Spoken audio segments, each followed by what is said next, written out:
নারকেল দিয়ে কারকেলের একটা রেসিপি তৈরি করলাম। খুব সুস্বাদু এই ভাজাটা তৈরি হয়। সাদা জিরে আর শুকনো লঙ্কা দিয়ে, কারকল দিয়ে, নুন হলুদ দিয়ে ঢেকে দিতে হবে। অল্প আঁচে দিতে হবে, এটা কিন্তু জল দেওয়া যাবে না। বারে বারে ঢেকে দিয়ে নাড়তে হবে, নিচে যেন না লেগে যায়। এটা বাচ্চাদের খেতে খুবই ভালো লাগে, যেহেতু এটা মিষ্টি মিষ্টি খাবার একটা তৈরি হয়।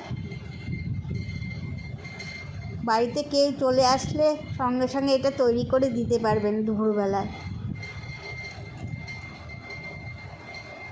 নারকেলটা দিয়ে আবার ভাজতে হবে। নারকেলটা কিন্তু এরকম কাঁচা কাঁচা থাকবে না, নারকেলটা একদম ভাজা হয়ে যাবে কারকলের সঙ্গে। অনেক তো ভাজা খেয়েছেন বন্ধুরা, এরকম একবার করে দেখবেন, খুবই ভালো লাগে খেতে। এটা তৈরি হলো আজকে আমার কারকল আর নারকেল ভাজা।